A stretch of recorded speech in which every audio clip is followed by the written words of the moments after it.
त्यांच्या कृपादाने कथीचा विस्तार बाबाजी सद्गुरुदास तुका आत्मरूप गणेश स्मरण होय सकल विद्यांची अधिकरण तेची वंदू श्री चरण श्री गुरुरायांचे ते नमस्कारो ने आता यम ब्रह्मा वरुणेंद्र रुद्र मरुता स्तुनवंती दिव्यस्तवीर वेदे सांग पद कर्म उपनिषदीर गायन्त्रियं सामगा ध्याना अवस्थित तद्गतेन मनसा पश्यन्ति यं योगिनो यशन्तं न विदुसुरासुरगणा देवाय तस्मै नमः श्रीगावीच्या गजानना महासंत आनंदघना तुम्हाये उद्या आमची करुणा शुभमंगल समये श्रीगाव ग्रामे वसले गजानन स्मरणीतयांच्या हरतील विघ्न म्हणून स्मरावे अंतरी सद्गुरुला नमस्कार माझा श्री गजानन माऊलीला नमस्कार माझा श्री गजानन माऊलीला घन करुणेच्या हसत मुखाने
कधी होनी गुप्ताचानक भक्तांना भेटून येतो गणगण गणात बोते हा मंत्र मुखाने वदनाला सामर्थ्याने गजाननाचा संकट जाईन माघारा विवेकाने जाणे सुगटीत समाजा टिकविले महासिद्धंताची गुढ रसिकत्व उकलिले लसे तर तारेला श्रीमत भागवत तरू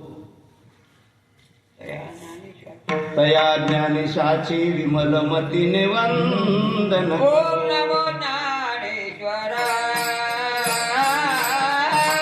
ओम नमो ज्ञानेश्वरा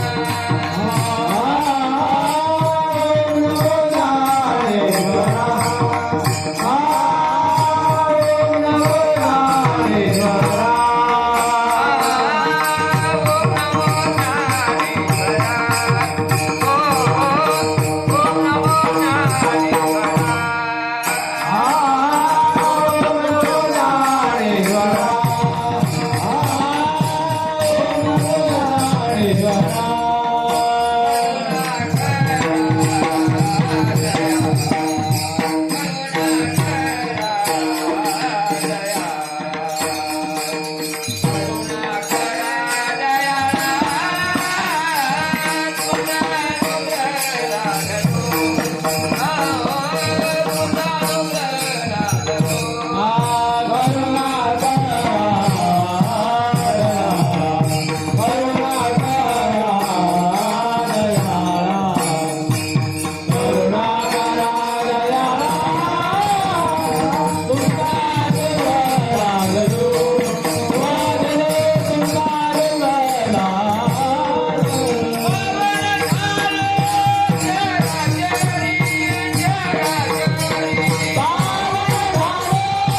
चराचरी.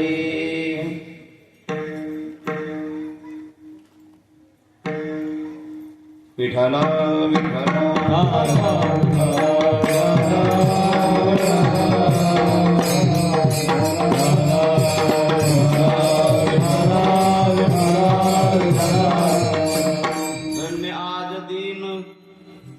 धन्य आज दीन दर्शन संतांचे, नांदे तया घरी दैवत पंढरीचे. धन्य पुण्य रूप कैसा झाला संसार, देव आणि भक्त दुजा नाही विचार. श्रुती सज्जन परमेश्वर परमात्माच्या कृपेने, थोर संतांच्या आशीर्वादाने आणि जमलेल्या माझ्या भगवत भक्तांच्या सहकार्याने सेवेसाठी जो अभंग निवडलेला आहे, जगाचे जगद्गुरु माननीय संत शिरोमणी तुकोबराय यांचा हा उत्कृष्ट 4 चरणांचा अभंग संतांचं महत्व प्रतिपादन करणारा आहे. विठ्ठल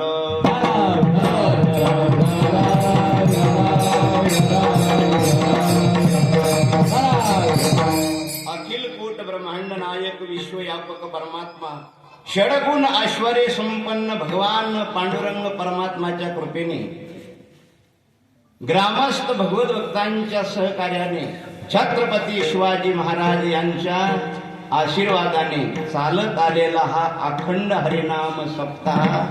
आणि ह्या सप्ताहाला किती वर्ष झाले मला सांगता येणार नाही. विठ्ठल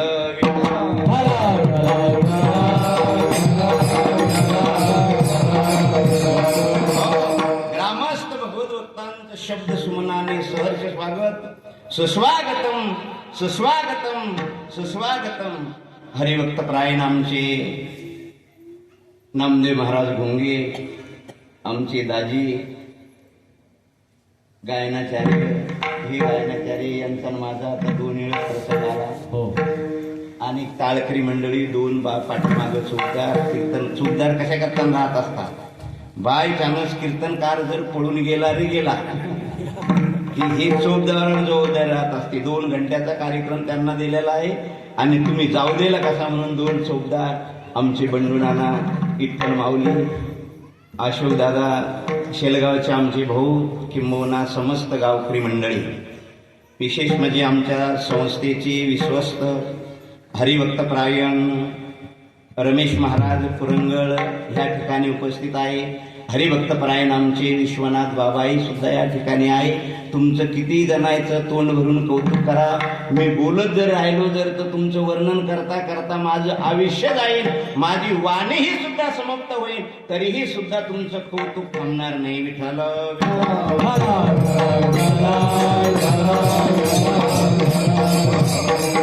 विशेष मला एक गोष्ट आठवली उभं राहिल्याबरोबर.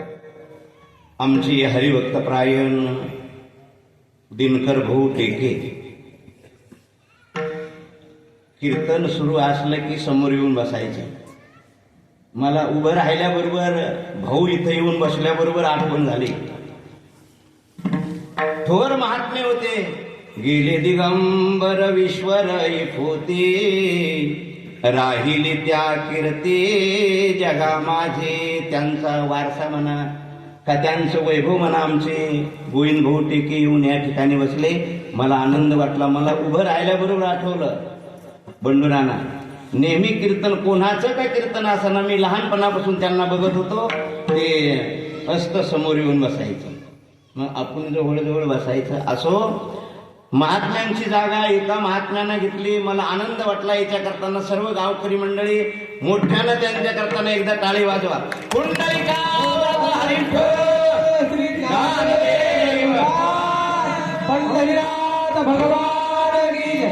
धन्याद दीन दर्शन संतांचे, नांदे तया घरी दैवत पंढरीचे. अभंग संत श्रेष्ठ तुकोबरायांचा आणि संत वृंदांचं दर्शन झाल्यामुळं मला काय लाभ प्राप्त झाला अभंगात प्रतिपादन करतात. आपल्या ह्या थोर पुण्यभूमी पिंपळगाव लेंडी ह्या गावामध्ये निर्मळेश्वर भगवंतांच्या कृपा आशीर्वादाने पांडुरंग परमात्मांच्या कृपा आशीर्वादाने आणि विशेष म्हणजे ज्यांची 2 वर्षापासून आपण वाट बघत होतो त्यांचंही सुद्धा आगमन ह्या ठिकाणी झालेलं आहे. त्यांना गजानन महाराज असं म्हणतात. आमच्या महिला मंडळानं गजानन महाराजांनाही सुद्धा या ठिकाणी आणलेलं आहे. म्हणून संत श्रेष्ठ तुकोबराय संतांचं कौतुक करतात, संतांचं वर्णन करतात. संतांचं वर्णन करत असताना परोक्ष ज्ञानानं वर्णन एक करतात आणि अपरोक्ष ज्ञानानं एक वर्णन करतात. शब्द ज्ञानानं वर्णन करतात आणि अंतर्नंगानं वर्णन करतात. कीर्तनाचं महत्व प्रतिपादन करत असताना संत श्रेष्ठ तुकोबराय म्हणतात, जो भगवत भक्त कीर्तन श्रवण करतो त्यांचं आतलं अंगही सुद्धा पवित्र होतं आणि बाहेरचं अंगही पवित्र होतं. याचं नाव आहे कीर्तन. कीर्तनचा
कीर्तन श्रवण करणाऱ्याच्या भगवत भक्ताचं बाहेरचं अंगही सुद्धा पवित्र होतं आणि अंतरंगही सुद्धा पवित्र होतो. याचं नाव आहे कीर्तन. ज्यांच्या पाठीमाग सतत किरकिर असेल, सतत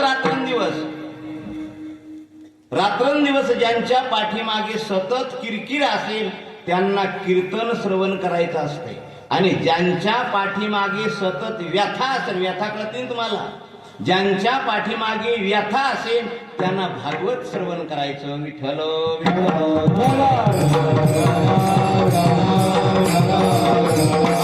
धन्य आज दिन दर्शन संतांचे. मग कोण्या संतांचे? अहो धन्य आज म्हणजे आता, दिन म्हणजे आजचा दिवस आणि दर्शन संतांचे. तुकोबराय म्हणतात धन्य आज दिन दर्शन संतांचे. पण कोण्या संतांचे? नांदेत या घरी, नांदेत या घरी दैवत पंढरीचे, नांदेत या घरी, नांदेत या घरी दैवत पंढरीचे, दैवत पंढरीचे, दैवत पंढरीचे.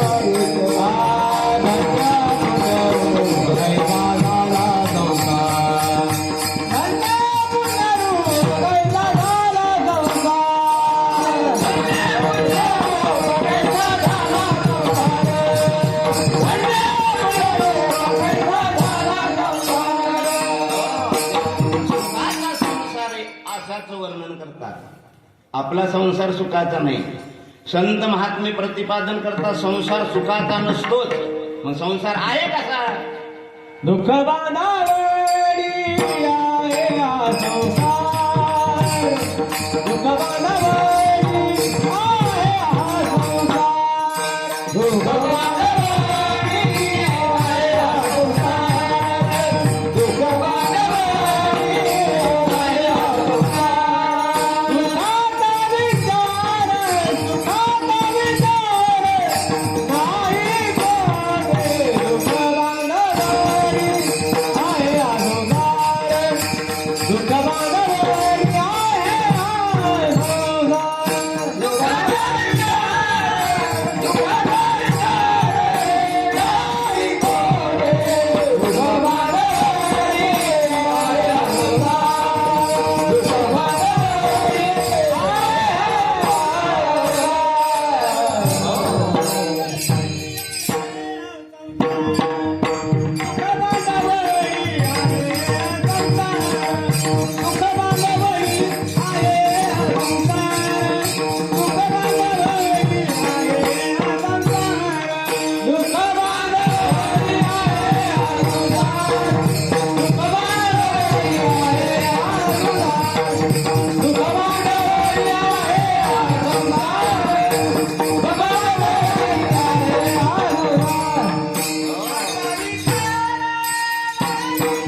आणि पुन्हा डबल चाल म्हणले. त्याच्या करताना आपल्याकडे पुन्हा प्रमाण होतं. संसार दुःख मूळ चौखडी विंगळ, विश्रांती नाही कोठी रात्रंदिवस तळमळ.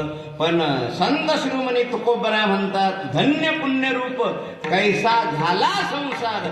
संसाराची व्याख्या करताना संसार आहे कसा, थोडं वेदांत सांगतो, मग जरा तुमचे डोळे लागायला लागले ते नंतर बदलतो. कीर्तनकार षडगुण संपन्न राहत असतो, म्हणजे कीर्तनकाराकडे प्रत्येक गुण राहत असतो, त्याचं नाव आहे कीर्तनकार. आता आपल्या इथं महान मोठे मोठे महात्मे येऊन गेले. कोणी 50,000चा गेलाय, कोणी 25,000चा गेलाय, कोणी 40,000चा गेलाय, कोणी 50,000चा गेलाय, 1,00,000चा एक निघून गेला. पण सांगितलं काय त्यांना? सांगितलं काय? लाखाचा महाराज निघून गेला, सांगितलं काय? एक शेतकरी होता आणि बरसातीचा दिवस होता, बंडोळाना आखाड तोंडाचा. मग शेतात काम करत असताना त्या शेतामध्ये इच्छू निघत होते. हे आपल्या कीर्तनाचं नाही बरं का, आलं म्हणून सांगतो. इच्छू निघत होती इष्टो.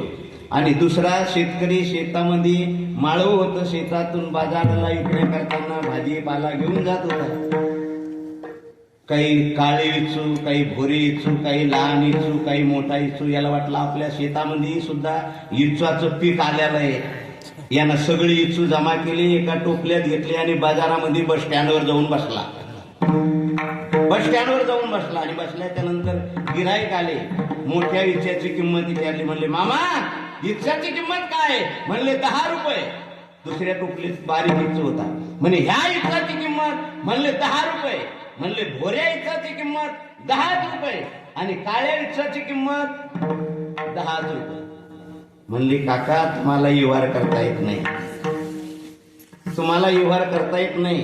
तुम्ही बाजारात नवीनच माल आणला का काय? कोण अशी एकच किंमत थोडीच राहत असती. पटावर चालणाऱ्या बैलाची किंमत एक नसती, शेतात चालणाऱ्या बैलाची किंमत एक नसती. नामदेवदाजी अल्लक राहत असते. म्हणजे याची किंमत अल्लक राही ना, काही नाही. म्हणले एकच किंमत कसं काय? म्हणले, बापू लहाना इच्छू जर घेतला आणि त्यांना दणका मारला की यांना तेवढ्यात येत्या, आणि मोठ्या इच्छांनाही सुद्धा दणका मारला तरी यांना तेवढ्यात येतात. 1,00,000चा कीर्तनकार जर आणला तर सांगणार फक्त प्रभू नाम चिंतन, याच्या व्यतिरिक्त दुसरं काही सांगणार नाही. विठ्ठल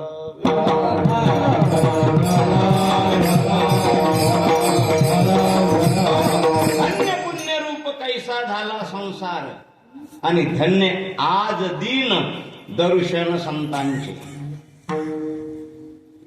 परोक्ष ज्ञानांना विचार करायला जर केलं जर तर आत्मज्ञानापर्यंत मनुष्य जाऊन पोहोचतो. ओम पूर्णमद पूर्णमिदं पूर्णात पूर्णमुदच्यते पूर्णस्य पूर्णमादाय पूर्णमेवावशिष्यते. सर्व ब्रह्म खल्विदम, मी ब्रह्मच आहे. याचा अर्थ फक्त एवढाच आहे, मी देव पाहायला सारखा फिरत होतो आणि संसाराचा आनंद चाखत होतो आणि देव पाहायला फिरत होतो.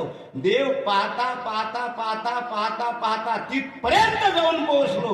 मलाच कळालं मी देव आहे म्हणून. बोला प्रमाण. देव पाहावया गेलो, देव पाहावया गेलो,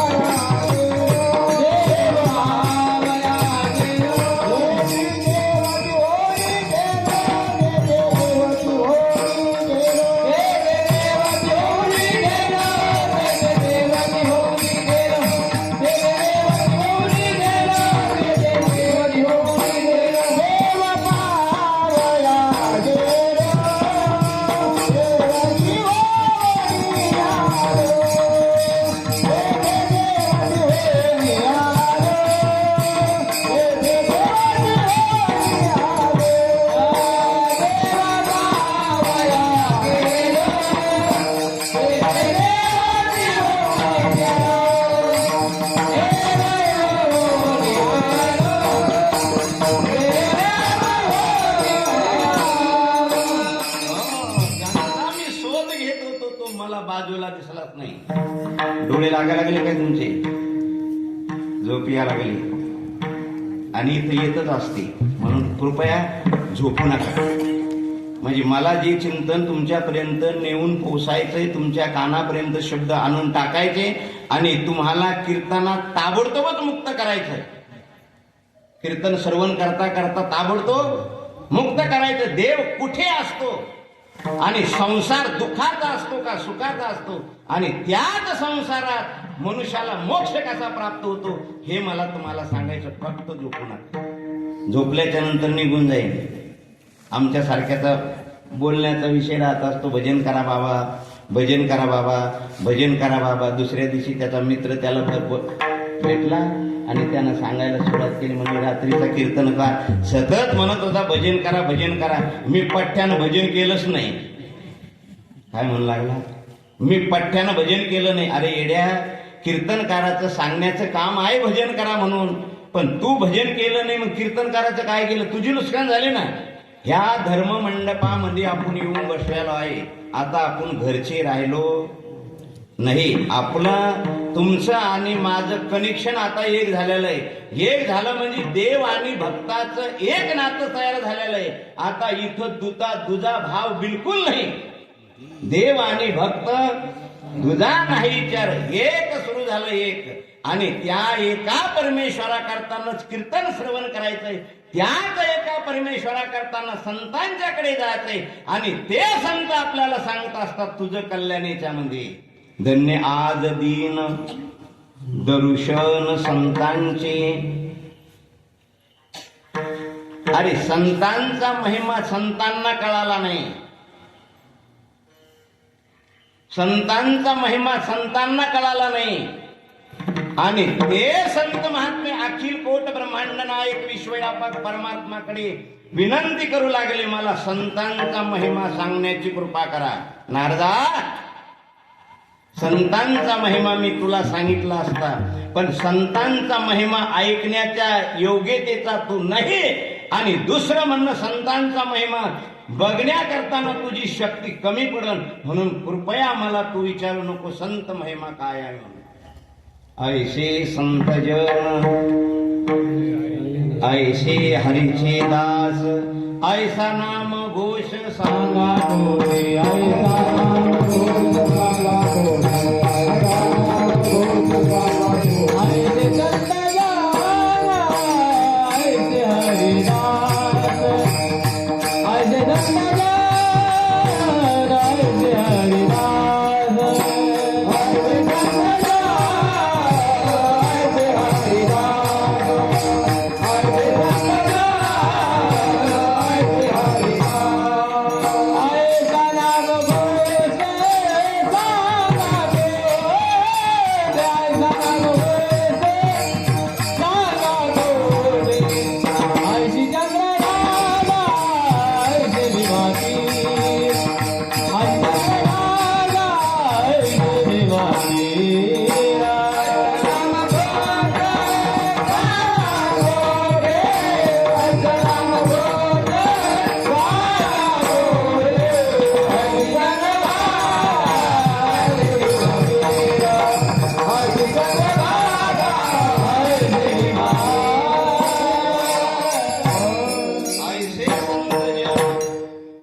कैसे ऐसे संत जन आणि ऐशी हरीची दास. फक्त दृष्टी बदला. काय बदलायचं? फक्त दृष्टी बदलायची. ज्या चर्मचक्षुना आपण शरीर बघतो ते बघायचं नाही, आंतरचक्षुना बघायचे. ऐसे हरीची दास.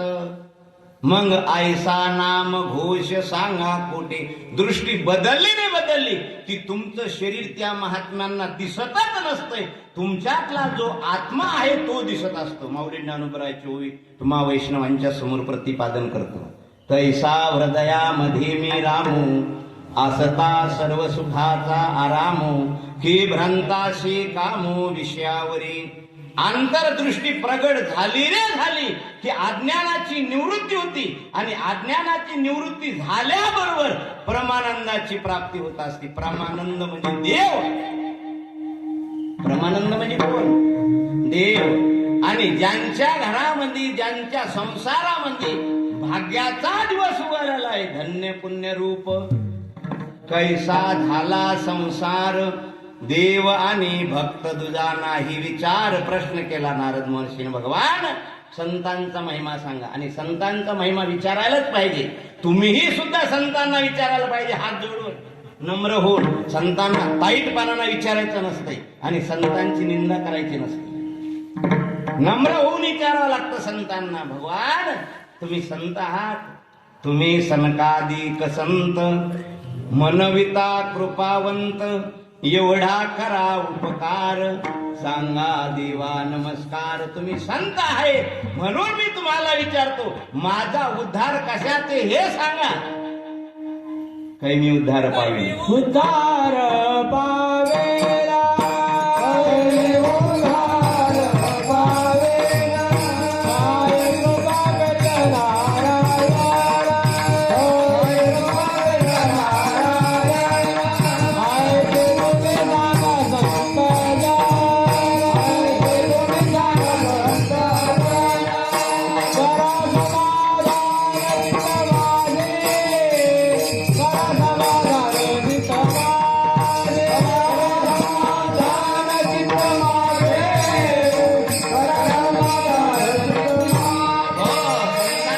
संताला, करा कैमी उद्धार पावेल. माझा उद्धार कशानं होईल? कैमी उद्धार पावेन, कय कृपा करील नारायण. आयसे तुम्ही सांगा संतजन, करा समाधान चित्त माझे. भगवान संतांचा महिमा मला सांगा. नारदा, अरे संतांचा महिमा तू विचारू नको. आणि संतांचा महिमा विचारता विचारता तू जागीच थांबशील, पुन्हा पुढे निघणार नाही. भगवान मला संतांचा महिमा सांगाच बिलकुल कसा आहे. नारद महर्षी आणि विश्वाचा मालक भगवान, तुला संतांचा महिमा विचारायचा आहे? म्हटले हो. जाय मृत्यूलोकात आणि एका माळ्याच्या शेतामध्ये कुपाटी लावलेली कुपाटी, आणि त्या कुपाटीवर सरडे आहे. त्या सरड्याला जाऊन विचार संतांचा महिमा कसा आहे. पण तसं विचारू नको. तू सांग, अखिल कोट ब्रह्मांड नायक विश्वव्यापक परमात्माना मला पाठवलंय आणि तुझ्याकडे संतांचा महिमा आहे म्हणतात. मला तुला विचारायचा, दुसरं कोणाला विचारायचं नाही. नारद महर्षीच्या हातामध्ये विना, हातात शिपुळ्या आणि भजन सुरू होतं. श्रीमन्नारायण नारायण नारायण, भज मना नारायण नारायण नारायण. सारखं भजन सुरू होतं. आणि आली मूर्ती लोकात. नारदाला मूर्ती लोकात यायला काय, मनोमय गाणं चालणारे नारद महर्षी होते. डायरेक्ट मूर्ती लोकांमध्ये आले. कुपाटीवर सरड्या दिसला, सरड्या. आणि समोर जाऊन प्रश्न केला, ए बाबा, विश्वाच्या मालकानं मला तुझ्याकडे पाठवलं, मला संतांचा महिमा काय आहे हे सांग. असा शब्द मुखातून निघणे आणि सरड्याला चक्कर येणे, खाली पडणे आणि गत प्राण होणे संगत झाला. तडफडू लागला सरड्या. नारद संत होते. अंतकरणामध्ये वात्सल्य भाव प्रगट झाला. नारदाच्या मनामध्ये दुःख झालं आणि नारदाच्या डोळ्यातून अश्रू वाहू लागले. भगवान मला पुण्य करायला पाठवलं का पाप करायला पाठवलं? नारद महर्षी रडू लागले. थोडं मुंडकं बाजूला केलं. पुन्हा भगवंताचं नामचिंतन करत करत वैकुंठामध्ये जाऊन पोहोचले. देवा, संतांचा महिमा सांगितला पण चुकीचा सांगितला. मी तुला पहिलंच म्हणत होतो संतांचा महिमा विचारू नको, आणि आता विचारायचं तर पुन्हा त्या शेतामध्ये जा. तिथं एक आंब्याचा वृक्ष आहे. आंब्याच्या वृक्षामध्ये सुंदर प्रकारचा पोपट आहे आणि त्या पोपटाला प्रश्न विचार, संत महिमा काय आहे म्हणून. गेला पुन्हा. सांगितला भगवंताचा जो निरूप येतो, विचारला, मुखातून शब्द निघणे, पुन्हा पोपट धडेल खाली पडणे आणि गत प्राण होणे. गेला पोपट पुन्हा वैकुंठात. भगवान संतांचा महिमा सांगितला पण चुकीचा सांगितला. नारदा, आता तर खरी परीक्षा आहे. राज दरबारामध्ये 5 दिवसाच्या अगोदर एक बाळ जन्माला आलेला आहे आणि त्या बाळाला जाऊन विचार संतांचा महिमा काय. नारद महर्षी म्हणले, सरड्या मेला कोणा अडवलं नाही. पोपट मेला कोणा अडवलं नाही, पण राज दरबारात गेल्याच्या नंतर जर अडवलं तर आपल्याला पुन्हा परत याचं काम पडणार नाही. भगवान शेवटची विनवणी संत जनी परिसावे, हा माझा तुम्हाला शेवटचाच निरोप आहे. नारदा आरबळू नको. गेले नारद महर्षी भगवंताचं भजन करत करत वाड्यामध्ये शिरले. मुलगा पाळण्यात खेळत होता. नारद महर्षी आल्यामुळे राजाला आनंद झाला. नारदा नारदा या, अतिथी देव भव. आनंद झाला. अतिथी देव भव. बसायला पाठ टाकला. सोन्याचा पाठ, सोन्याचा ताट मस्त बसले नारद महर्षी. आणि बाळ झोक्यामध्ये खेळत होत. बाईनं बाळाला उचललं. संत आपल्या घरी आले म्हणून, अतिथी देव भव, संत आले म्हणून नारदाच्या मांडीवर बाळाला दिलं. भगवंतांना सांगितलं होतं बाळाला विचार, पण विचारावून जर गत प्राण झालं तर मग जाण्याची पडचार. पण देवाची आज्ञा विचारावं लागल. मुखातून हळूसकून शब्द निघाला, बाळा अरे संतांचा महिमा काय आहे हे मला सांगतो. ते बाळ बोलू लागलं. बोलत असताना म्हणले, देवा जेव्हा तुमचं दर्शन झालं तेव्हा ह्या जन्मातून मुक्त झालो. दुसरा जन्म घेतला, पुनश्च तुमचं दर्शन झाल्यामुळं मुक्त झालो. आणि तिसरा जन्म मला प्राप्त झाला. तुमच्या दर्शनामुळं मी मोठ्या राजाच्या घरी एक बाळ म्हणून जन्माला आलो. संत शिरोमणी तुकोबराय अभंगाच्या प्रथम चरणात त्यांचं वर्णन करतात.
हे भक्ती श्रवण करत असताना वाचा अर्थांना ही कथा श्रवण करायची नाही. लक्षार्थांना ही जर कथा श्रवण केली तर 100% तुमच्या जीवनाचा उद्धार झाल्याशिवाय राहणार नाही. मी पहिल्याच वाक्यामध्ये तुम्हाला सांगितलं, श्रीमद ज्यांच्या पाठीमाग यथा लागलेले असेल त्यांना श्रीमद भागवत महापुराणाची कथा श्रवण करायला पाहिजे. का करायला पाहिजे तर कारण तुम्हाला सांगतो. आणि धन्य पुण्य रूप कैसा झाला संसार हिच्याकडे वळतो. बंदी चरण तर मला तुम्हाला चिंतनासाठी सांगता येणार नाही, पण जेवढं जेवढं सांगल्या जाईल तेवढं सांगण्याची प्रयत्न करतो. उद्या दुसऱ्या दिवशी तुम्ही सकाळी म्हणायला नको कहो महाराजांना तर 2 चरण सोडूनच दिले, आपल्याकडे टाइम नाही म्हणून सोडून द्यावं लागते. आणि तुमची जर तयारी जर असेल तर ती 2 शब्द मी 4 वाजेपर्यंत आपण सांगण्याचे प्रयत्न करू. विठ्ठल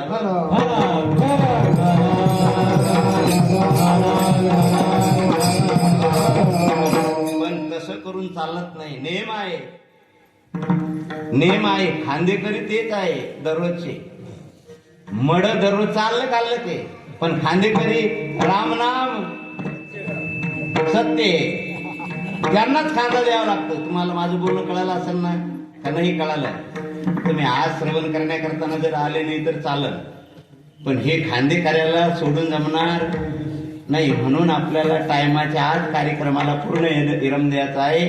आणि सांगायचंही सुद्धा तुम्हाला तेवढंच आहे. मला 4 वाण्या सांगायच्या तुम्हाला आणि 5व्या वाणीमध्ये नेऊन तुम्हाला समाधी अवस्था कशाला म्हणतात एवढं सांगायचं आणि कार्यक्रमाला पूर्ण विराम द्यायचं. पण ही समाधी सांगण्याच्या अगोदर तुमची समाधी लागायला नको, नाही तर तुमची समाधी लागायची लागली नाही बनणार ना. बोलता बोलता जरा थोडं अवघड असलं जर तर समाधी लागते. म्हणून तुमची समाधी लागू नये, माझी समाधी सांगायच्या अगोदर. परापच्छंती मध्यमा आणि वैखरी. भगवंतांना मनुष्याला 4 प्रकारच्या गोष्टी दिलेल्या आहे. बुद्धी, चित्त, मन आणि अहंकार. प्रत्येकाला बुद्धी आहे, प्रत्येकाला चित्त आहे, प्रत्येकाला अहंकार आहे आणि प्रत्येकाला मन आहे. सगळ्यात घोटाळा करणारी जी मोठी शक्ती आहे तिचं नाव आहे मन आणि तो ह्या शरीराचा राजा आहे. मनाजी पाटील देही गावचा, विश्वास धरू नका त्याचा, घात करील नेमाचा, पाडील फाशी. तुम्हाला झोप जी येत असेल ते मन तुम्हाला झोप आणते. मन हे हा इंद्रियाचा राजा आहे. मन इथं तुम्हाला बसू देत. आता तुम्ही बसील इथं असेल पण तुमच्या ध्यानात जर आलं तर कुलूप लावलं का कसं. नामदेव पाटील आणि आपण दोघं बी इथं आलेलो आहे. आपलं घर लय त्या पलीकडल्या कोपऱ्यात हे कुलूप लावलेलं आहे का कसं आहे. मन थांबत नाही, बरोबर आहे. मन थांबत नाही म्हणून ते मन थांबण्या करताना रामदास स्वामीला बोलावं लागलं. मना सजना हे मना इकडं तिकडं भटकू नको. तुझं जर हित करायचं असेल तर आई करे मना तुझ्या सोहिताची खुना. पंढरीचा राणा मना माझे स्मरावा. अहो भाग्यम नंद गोप ऊर्जकसम येन मित्र परमानंदम पूर्ण ब्रह्म सनातनम.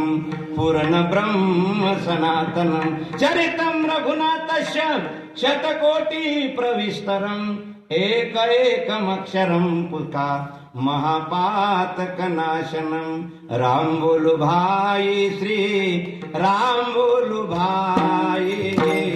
राम बोलो भाई श्री राम बोलो भाई. राम बोलो भाई राम बोलो भाई. राम बोलो भाई राम बोलो भाई. राम बोलो भाई. ताली वाजवा ताली बोलो भाई. राम बोलो भाई. राम बोलो भाई. राम बोलो भाई. राम बोलो भाई. राम बोलो भाई. राम बोलो भाई. राम बोलो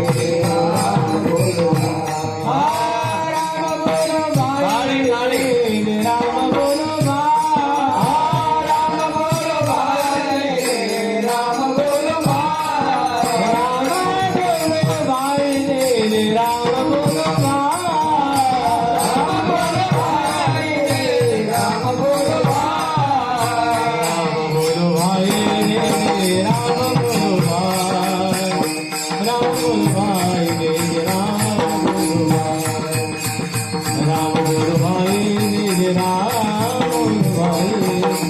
राम बोलो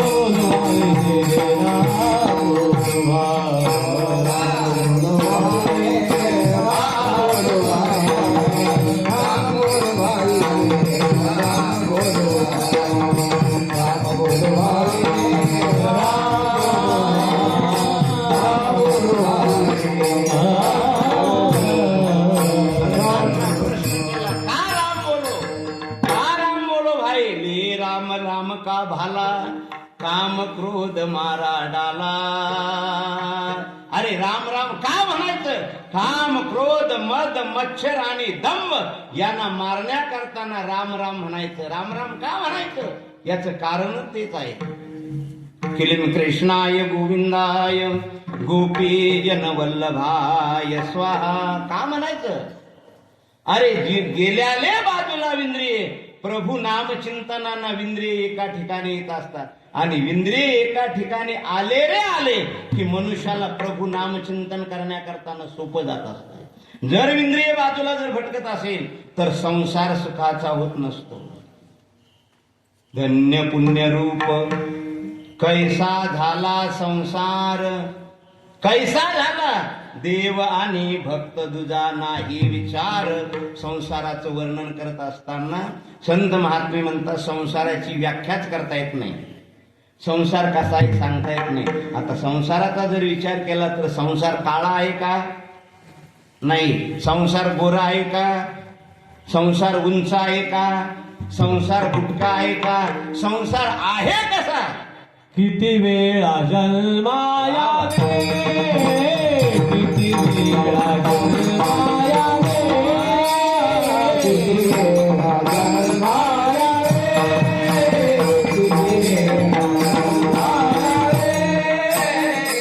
किती वेळा जन्मायावे, नित्य व्हावे भजिता, नित्य व्हावे, नित्य भजिता, मनोहर जीव जरा, मनोहर जीव जरा, किती वेळा जन्मायावे, नित्य व्हावे भजिता, जन्मायावे, नित्य व्हावे भजिता,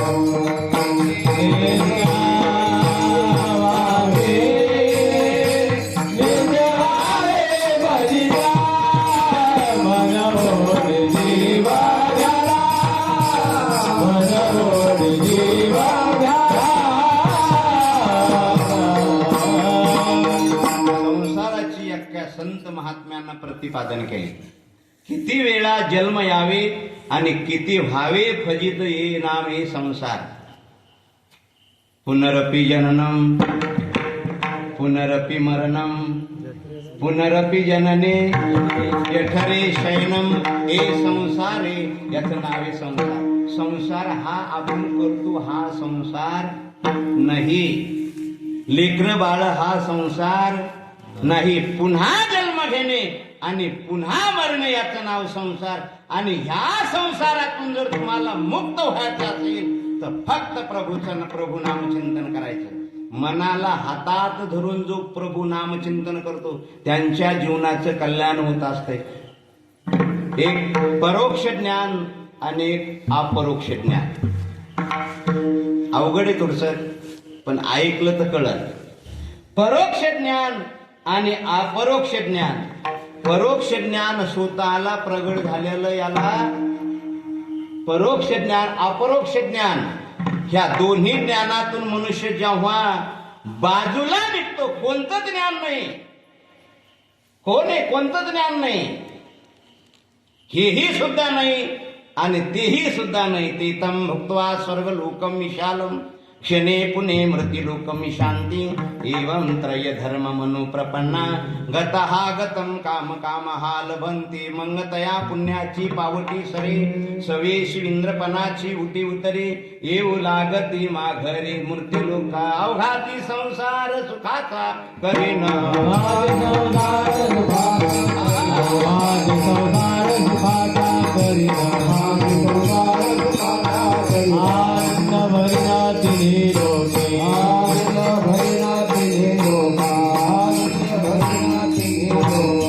पुढे जाऊन संत महात्मे म्हणतात आज संसार सफल झाला गे माय देखिले पाय विठोबाचे. तो मज भावा वेळोवेळा भावा पांडुरंग. पण वाचार्थ लक्षानं का लक्षार्थानं? वाचार्थ का लक्षार्थ? वाचार्थाचा जर विचार केला तर प्राप्त होणार नाही आणि लक्षार्थाचा विचार केला तर मनुष्याचं कल्याण होईल. याच्याकरता एक तुम्हाला दृष्टांत सांगतो. 4 मित्र एका गावामध्ये होते. फक्त लक्षार्थ चालत होते. लक्षार्थ वाचार्थ लक्षार्थ वाचार्थ लक्षार्थ. अशा पद्धतीनं त्यांना गावात कोणी कामही सुद्धा लावलं. काम लावणं नुसतं बोलल्याच्या नंतर तेवढंच करायचं. एका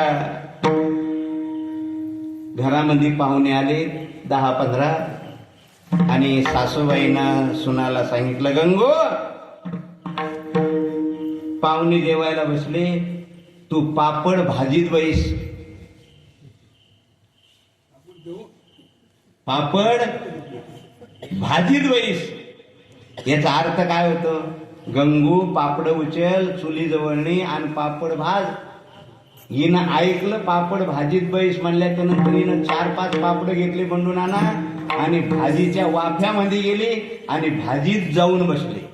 गंगूला आवाज दिला, गंगू आण पापड. म्हणले आता बाई तुम्ही सांगितलं पापड भाजीत बैस, मी भाजीत जाऊन बसले. आता लक्षार्थ का वाचार्थ?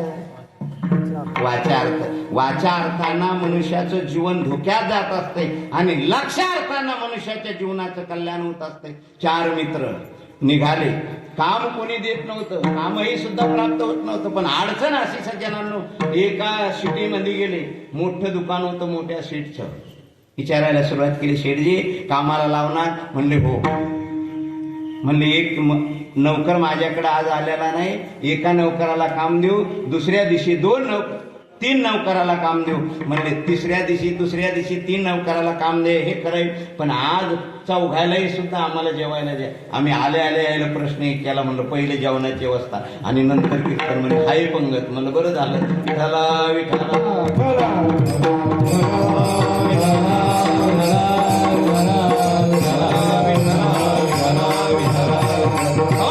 लक्षात जर गोष्ट येत नसेल तर नुकसान होत असते. तिघायला काम दिलं आणि दुसऱ्या दिवशी चौघायलाही सुद्धा काम दिलं. शेतात लावलं. कशासाठी? जा म्हणले शेतात आणि आपल्या शेतातला ऊस खंदायचा आहे. वाचार्थ आणि लक्षार्थ सांगतो. बारीक ऐका. बारीक ऐकल्याच्या नंतर लक्षात आलं तर येईल, नाही तर येणार नाही. वाचार्थ आणि लक्षार्थ. मालकानं सांगितलं नौकराजवळ आपल्या शेतातला ऊस खांदा. ऊस खांदा याचा अर्थ काय होतो? मध्यस्थिर खणणे आणि माती उचलणे आणि ऊसाच्या बुडाला लावणे. यांना सांगितलं ऊस खांदा. ऊस खांदा म्हटल्याच्या नंतर यानं जेवण घेऊन केले आणि ऊसच खांदला. 1 एकर ऊस खांदला आणि मोळ्या बांधल्या मोळ्या. 1 एकर ऊस खांदला आणि मोळ्या बांधल्या. म्हणले आता मालक आपल्याला शाबासकी देणार. चौघायनं 1 एकर ऊस खांदलेला आहे. मालक 100% शाबासकी देणार. 2 दरोजे होते. एक पाठीमागाला दरोजा होता, एक समोरचा दरोजा होता, दुकानचा एक दरोजा होता. मस्त आनंदाचा संसार होता. धन्य पुण्य रूप कैसा झाला संसार. आनंदाचा संसार होता. आणि हे नक्की 4 जणांना मोळ्या बांधल्या, डोक्यावर घेतल्या, रस्त्याला लागले. पलीकडल्या दरोज्यात दुकानदाराची आई होती. आईनं बघितलं. म्हणले बापरे, हे मेले कुठून कामाला आणले. माझ्या मुलांना किती कष्ट करून ऊसाचं बेणं आणलं आणि ऊस लावला. या मेल्यानं सगळाच ऊस तोडून टाकला. म्हातारीला राग आला. ते समोरचा आला आणि त्याने विचारायला सुरुवात केली. म्हणले आजी, म्हणले काय? ऊसाची मोळी टाकू कुठं? ती म्हातारी म्हणली टाक माझ्या डोक्यात. तिने म्हातारीच्या डोक्यात टाकून. पांडुरंग म्हातारीनं सांगितलं डोक्यात टाकायची गड्या. दुसरा आला, दुसऱ्यानं डोक्यात टाकली. तिसरा आल्याच्या नंतर म्हातारी मध्यंतर गेली. बरोबर मध्यंतर. दुसऱ्यानं टाकल्याबरोबर. आणि तिसऱ्यानं टाकल्याच्या नंतर 75% गेली. चौथ्यानं टाकल्याच्या नंतर येतच भाग निवर्तन्ते तद्धम परमं मम. गेली म्हातारी. म्हणजे ती कशानं झाली? वाचार्थानं का लक्षार्थानं? वाचार्थानं. शाबास. वाचार्थानं फजिती झाली. मस्त बसले. हॉलमध्ये जेवण घेऊन केले मस्त पद्धतशीर. दुकानदारानं विचारायला सुरुवात केली. विठ्ठल नाना दुकानदारानं सुरुवात केली. म्हणले आई कुठे आपली? म्हणले मागायला दरोज्यामध्ये बसलेले. म्हणले आता कुठे?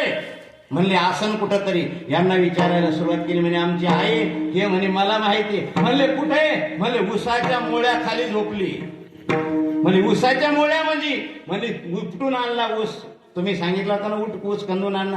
मोळ्या खाली झोपली म्हणे म्हातारी. कुठे बघितली तर गेली म्हातारी. आता नेयाचं तर मारवाड्याची म्हातारी, श्रीमंत माणसाची म्हातारी. नेणार कोण? मोडे घातले रडाया नाही आसरू आणि माया. म्हणले नेणार कोण? म्हणले म्हातारीची व्यवस्था आता तुम्ही करा. ज्या शेतात ऊस खाणला त्याच शेतात म्हातारीची तयारी करा. म्हणजे आम्ही तशी म्हातारी उचलत नाही. पहिली नाश्त्याची व्यवस्था करा.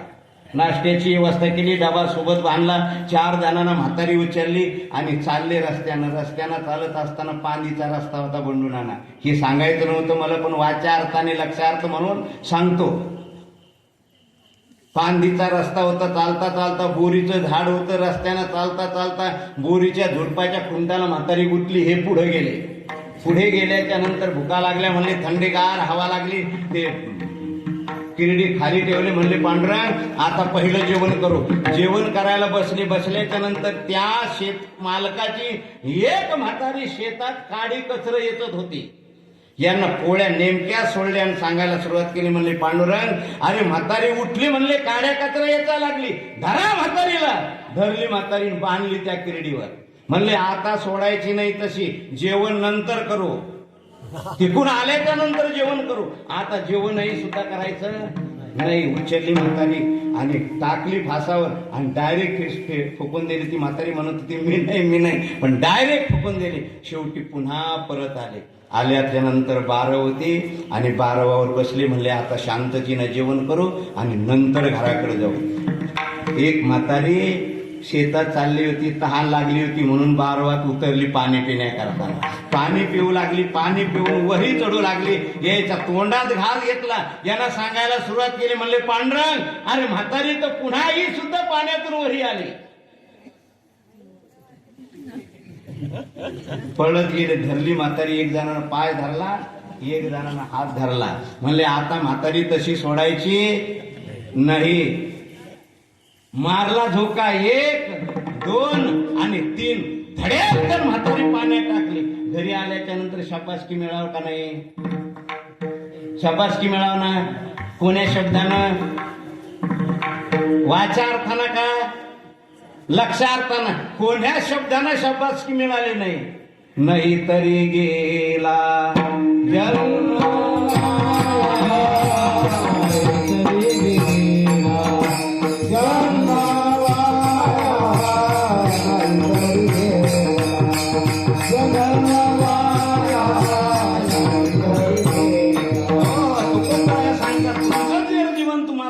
जगायचं असेल तर अभंगाच्या द्वितीय चरणामध्ये तुकोबरा प्रतिपादन करतात. धन्य पुण्य रूप, धन्य पुण्य रूप झाला संसार. धन्य पुण्य रूप, धन्य पुण्य रूप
ज्यांचे हाड विठ्ठल विठ्ठल बोलत होते, त्यांच्या घरी देव कार्य करत होते. ज्यांचे हाड विठ्ठल विठ्ठल करत होते असे संत शिरोमणी मेहुना राजाची चोखोबराया सतत प्रभूचं भजन करत होते. पांडुरंग हरी, पांडुरंग हरी, पांडुरंग हरी, पांडुरंग हरी. आणि आषाढीची वारी आली. आषाढीची वारी आल्याच्या नंतर जो वारकरी त्याला घर आठवत नाही, दार आठवत नाही, काहीच आठवत नाही. संपत्ती सोहळा लागला टकाळा पंढरी,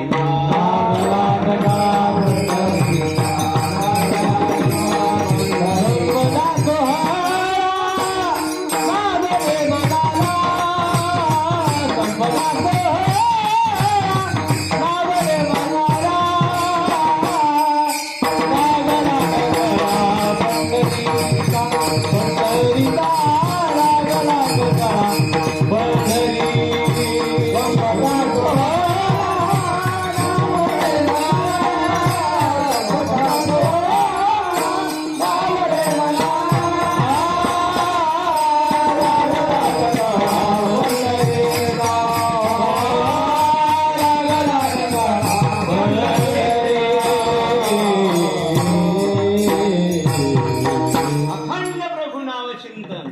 आणि आषाढीची वारी जवळ आली.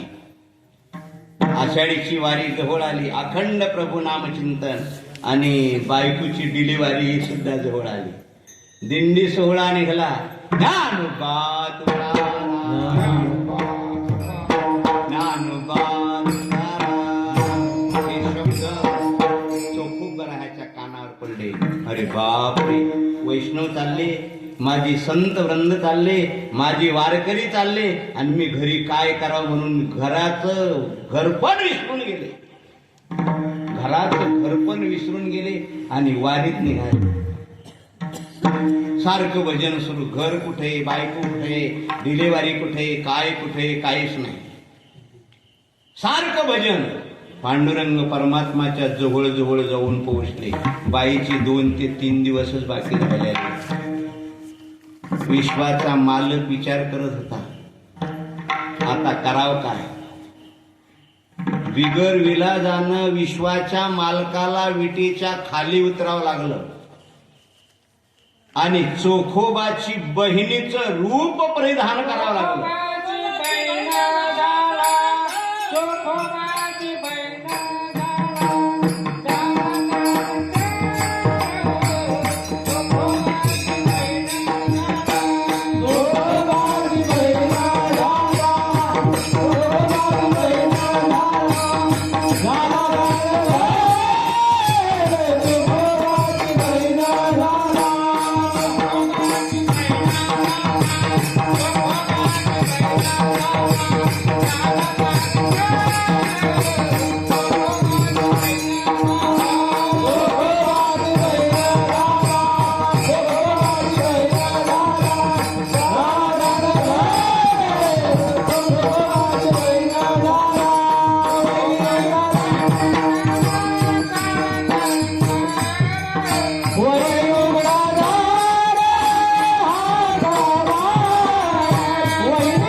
जिथं पाहिजे तिथं प्रमाण मिळालं. एकदा त्यांच्या करताना टाळे वाजवा. म्हणजे तुम्ही जागे एका झोपीला मला कळण म्हणून याच्या करताना संदेश द्यावा लागतो. हा तुम्ही जागे एका झोपीले हे मला कळायला पाहिजे ना, म्हणून सांगायला लागतं टाळी वाजवा. आणि टाळी वाजवल्याच्या नंतर होतं काय माहिती का, टाळा टाळी लोक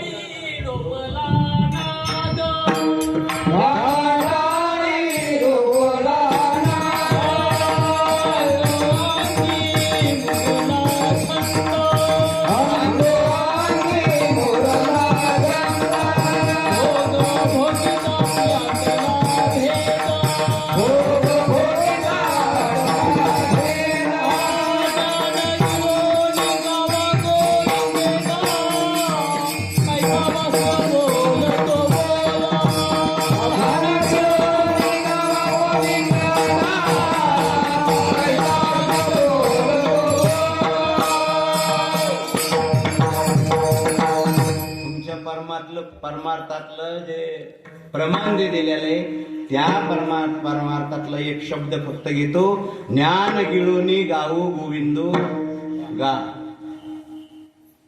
टाळा टाळी लोपला नाद, अंगो अंगी मुरला छंद, पण ज्ञान गिळोनी गाऊ गोविंदो गा. ज्यांना ज्ञान गिळता येते आणि प्रभूचं नामचिंतन करता येतं त्यांच्या करताना देव पुढेही सुद्धा उभा राहतो आणि मागे सुद्धा पुढे उभा राहे संभाळितो.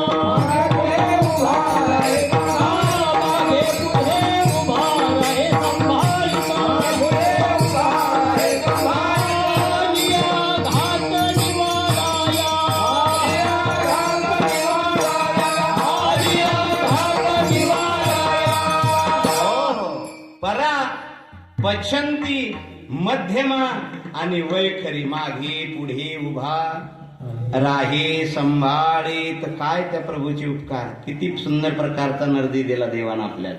वरी हात करा म्हणलं की वरी हात होतो, बोटाला म्हणलं वाग तर बोट वागतात, माग हात घे म्हणलं तर माग हात येतात, पुढं पाय टाक म्हणलं तरी पुढं पाय टाकला जातो. काय भगवंताची कृपा आहे, काय भगवंताची देणगी. आऊट हात का मानव दे अल्लाने तुझ दिया, खाया पिया सुख से सोया नाहक जमाना होया.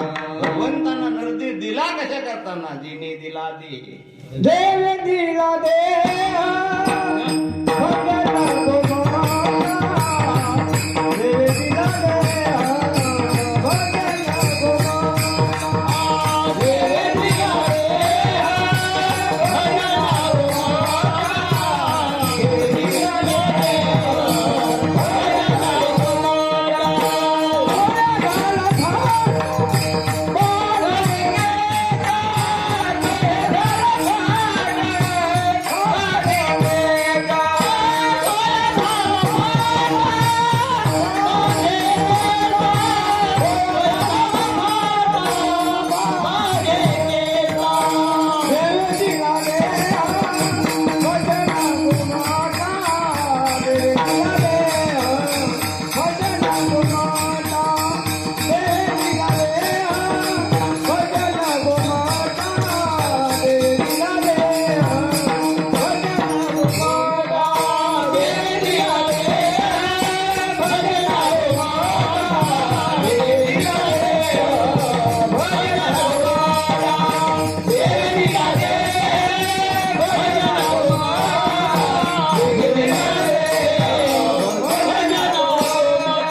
नरद्याची हानी करू नको. सुंदर प्रकारचा तुला भगवंताना दिला. तंबाखू खाऊ नको, दारू पिऊ नको, गांजा पिऊ नको. याच्या करताना तुला हा नरदे दिला नाही. सुंदर प्रकारचा नरदे दिला राजा. ह्या नरद्याचं तू मात्र केलं. दारू गांजा मत पिवार अक्कल गुंग होती है, अपने पल्लू का दाम खरस कर, मुंह में मस्ती आती बंदे सावध रे नाही. राजा सावध होय. सुंदर प्रकारचा नरदे दिला. हा नरदे पुन्हा तुला मिळन याची गॅरंटी नाही. दुर्लभ नर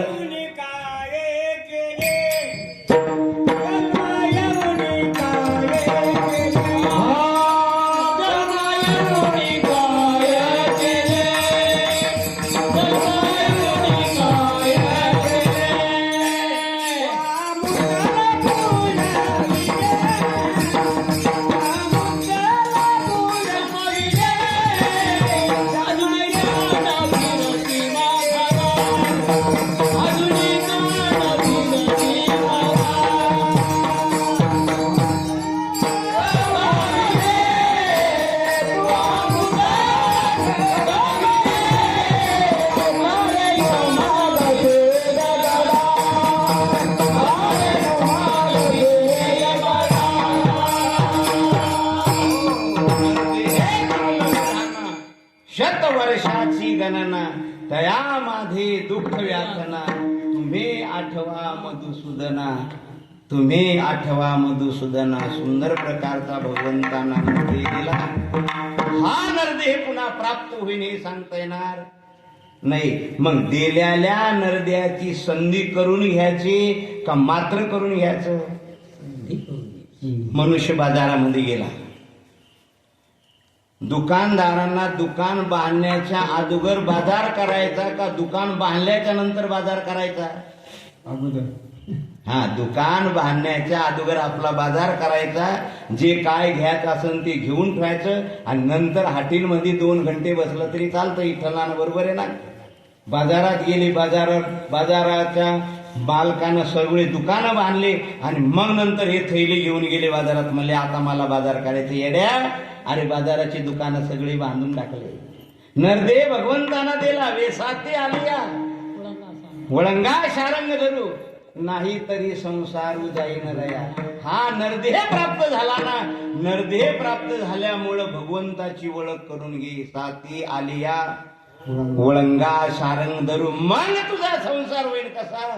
धन्य पुण्य रूप कैसा झाला संसार, देव आणि भक्त तुझा नाही विचार.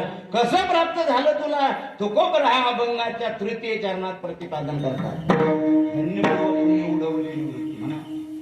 धन्यपूर्व पुण्य. धन्य पुण्य रूपा पूर्व ओढवल पुण्य. धन्य पुण्य रूपा ओढवल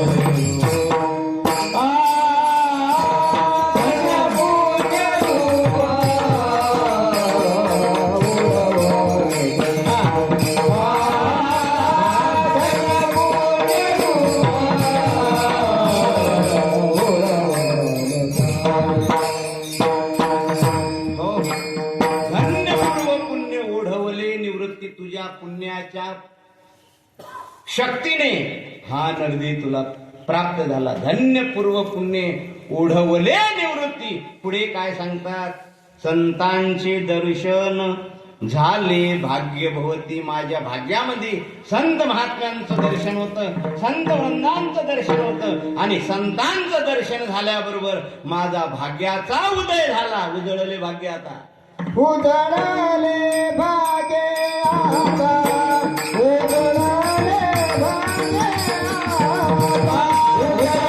उजळले भाग्य आता.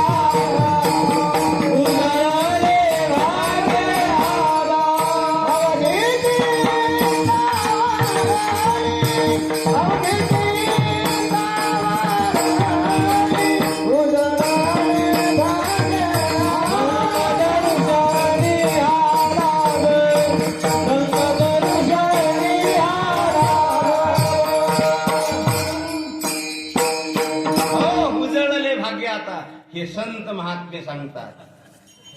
निर्गुण निराकार दादा माहुर माझे गाव. हे बोलतं कोणतं, कोण बोलतात? शांती ब्रह्म एकनाथ महाराज बोलतात. शांती ब्रह्म एकनाथ महाराज कोण होते? संत होते. आणि काय म्हणतात? निर्गुण निराकार दादा माहुर माझे गाव, सकुन सांगावया आले यमाई माझे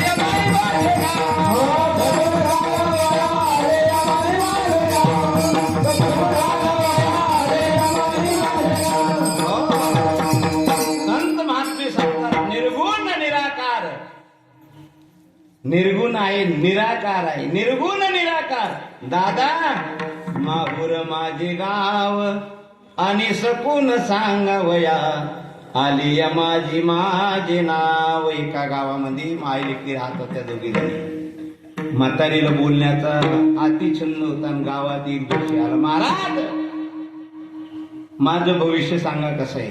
महाराजांना सांगायला सुरुवात केली. म्हणले ठकूबाई ही कोण तुझी? म्हणली मुलगी. म्हणले ही मुलगी 8 दिवसांना मरणार आहे. किती दिवसांना? 8 दिवसांना मरणार मुलगी. म्हणले असं आहे का? म्हणले. आणि खरं त्या जोशाचे शब्द खरे पटले, आणि 8 दिवसात ती मुलगी गेली. मुलीचा अंत्यविधी ते सर्व व्यवस्थित करण्यात आला. एक पुन्हा सदग्रस्त गावामध्ये गेला, आणि गेल्याच्या नंतर आवाज दिला, आजी. म्हणले काय? पाणी दी प्यायला. बाबा कुठून आला? म्हणले आजी पाणी दी, नळड कोरड झालंय, पाणी प्यायला दी. अरे आला कुठून? तरी म्हणे पाणी दी. राग आला त्याला. म्हणले आला कुठून? कुठून? म्हणले मासनातून आलो. म्हणले मै ठकूबाई दिसली का तुला? म्हणले ठकूबाई मी शेजारी शेजारीच राहतो. बोलल्याच्या नंतर एवढा तज्ञ माणूस होता, शब्दानं तिच्या अंतकरणामध्ये काय सगळ्या गोष्टी ओळखून घेतल्या. म्हणले ठकून मी शेजारी शेजारीच राहतो. म्हणले पी बाबा पाणी. म्हणले मै ठकू काय म्हणले? मग म्हणले तुझी ठकू काय म्हटली नाही, मला एवढं सांगितलं तिनं, माझ्या आजीच्या एका गाडग्यामध्ये गहू पोत आहे, एक दाणे आहे, पुन्हा हातातल्या अंगठ्या आहे. म्हणले दादा तू गेला ना तर त्या घेऊन ये. म्हणजे हो बाबा, तिला लय एक दाणे आवडत होते, सोन्याच्या अंगठ्या आवडत होत्या. म्हातारी घरात गेली, सोन्याची अंगठीने एक दाणे ह्या गथुडं बांधून त्या म्हातारीनं त्या बाबाच्या हातात देऊन टाकलं. यानं हातात घेतलं आणि निघल्याच्या नंतर तिचा उकांड्या नावाचा पोरगा आला. आल्याच्या नंतर म्हणे उकांड्या, म्हणले काय आहे? म्हणले ठकूच्या शेजारी राहणारा एक माणूस आला होता आणि त्यांना सांगितलं, म्हणले ठकू माझ्या शेजारीच राहते आणि घरातलं सोनं नाणं एक दाणे पाटल्या मी त्याच्याजवळ देऊन टाकल्या. म्हणले तो गेला कोणीकड? म्हणले ह्या रस्त्याने गेला. त्या उकांड्याजवळ घोडा होता, तो घोड्यावर बसला, दड दड दड दड दड दड दड दड त्या चोराच्या मागे गेला. हे हुशार होता, यानं मागून बघितलं, म्हणले कोणीतरी घरचं आलेलं आहे. यानं ते गठुडं बगलात लपवलं आणि त्यानं विचारायला सुरुवात केली. म्हणले का हो मामा, इकडे एखादा चोर आलेला होता का? म्हणले चोर आला. म्हणे कुठे? म्हणले उसात गेलेला आहे. म्हणले एक काम करा, हे मग तुम्ही घोडं सांभाळा. हे उसात याला घुसू दिलं, हे घोड्यावर बसले, सोनं गेलं, घोडं हे सुद्धा गेलं. हे परत गेला. म्हणले उकांड्या घोडं कुठे? म्हणले आई तू दिलं थोडं आणि मी दिलं घोडं. काय सांगायला सुरुवात केली? तू दिलं थोडं आणि मी दिलं घोडं. यांना चालत नाही. संत महात्मे म्हणतात, संत महात्मे सांगतात, परे हुनी परते घर आणि येथे राहे निरंतर. प्रमाण म्हणा सुखी मी निजलो गा.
तुका म्हणे धन्य आता सुखी. तुका म्हणे धन्य आम्हा जोडीले जोडी, संतांचे चरण आता जीवे न सोडी.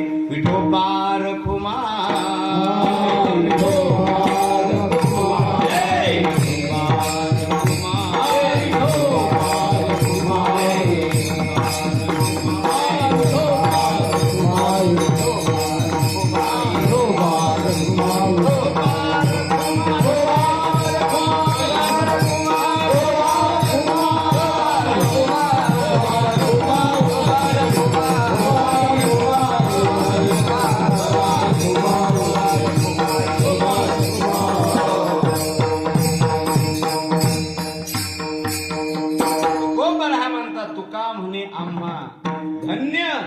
जोडीले जोडी, संतांचे चरण आता जीवे न सोडी. अभंगाचा भावार्थ झाला असं समजो. ह्या प्रत्येक चरणामध्ये धन्यता आलेली. धन्य आज दीन दर्शन संतांचे, नांदे तया घरी दैवत पंढरीची पुढाला. आता धन्य पुण्य रूप कैसा झाला संसार, देव आणि भक्त तुझा नाही विचार. धन्य पूर्व पुण्य उडवले निवृत्ती, संतांचे दर्शन झाले भाग्य बहते. तुका म्हणे धन्य आम्हा जोडिले जोडी. आतापर्यंत फक्त एवढंच करायचं होतं मला. तुका म्हणे धन्य आम्हा जोडिले जोडी. मग पुढे काय? संतांचे चरण आता जीवे न सोडे. मग संतांच्या चरणामध्ये एवढी शक्ती काय आहे महाराज? संतांच्या चरणामध्ये ताकद कशाची आहे म्हणून संतांचे चरण तुम्ही सोडत नाही? याचं प्रवेदन काय हे आम्हाला सांगा. संत महात्मे सांगतात, संतांचा पाय एवढा पवित्र असतो, त्या संतांच्या पायाचा रजकण जर माझ्या अंगावर आला तर माझ्या जीवनाचं कल्याण होतं. वासनेचे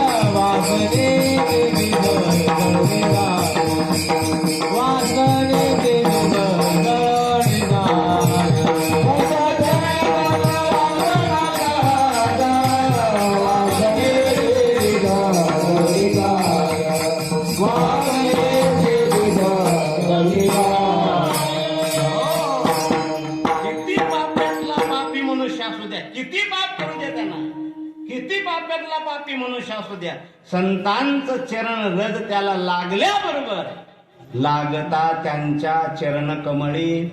पाप ताप होय होळे एका जनार्दनी भेटता. हरे संसाराची चिंता. कोणतं पाप करा तुम्ही, कोणतंही सुद्धा पाप करा, संतांचं चरणाचं रज कण जर तुमच्या अंगावर आला तर पापाचा नैनाट होऊन जातो. आणि पाप गेलं रे गेलं की मनुष्याला समाधी लागते. समाधी याचा अर्थ काय सज्जनांनो? सर्व इंद्रिये एकत्र येणे याचं नाव आहे समाधी. ज्ञानेश्वर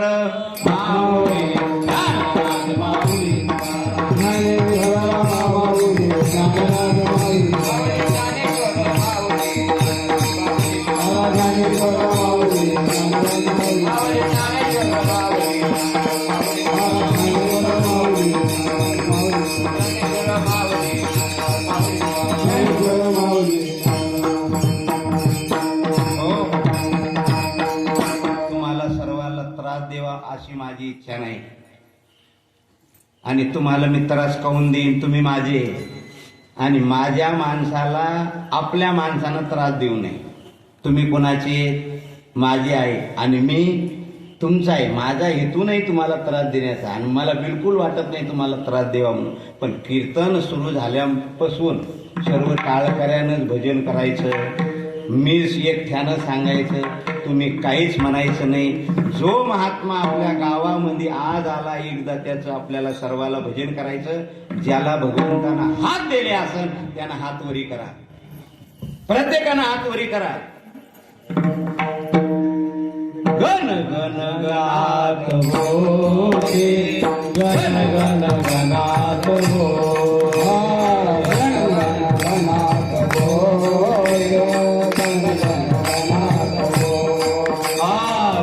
गण गणात होते, गण गण गणात हो, गण गण गणात हो, गण गण गणात हो.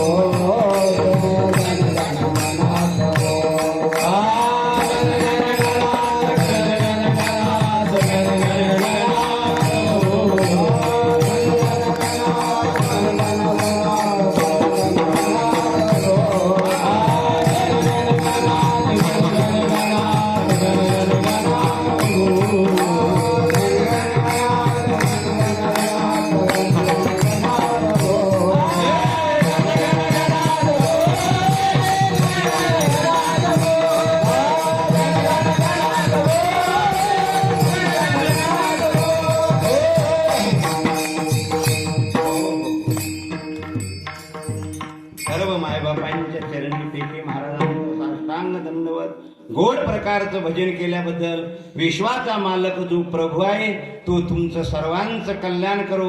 आणि नाही जर कल्याण केलं देवानं तुमचं तर मी देवाला सांगेन, ज्या भगवत भक्तांना समर्थ सद्गुरू गजानन महाराजांचं भजन केलं आणि 2 घंटे ठेके महाराजांच्या कीर्तनाला सतत बसले, त्यांचं तू का कल्याण करत नाही, मी अशी ईश्वराला प्रार्थना करेन. आणि 100% दररोज प्रभू नामचिंतन करा. देव तुमचं कल्याण केल्याशिवाय राहणार नाही म्हणाचा.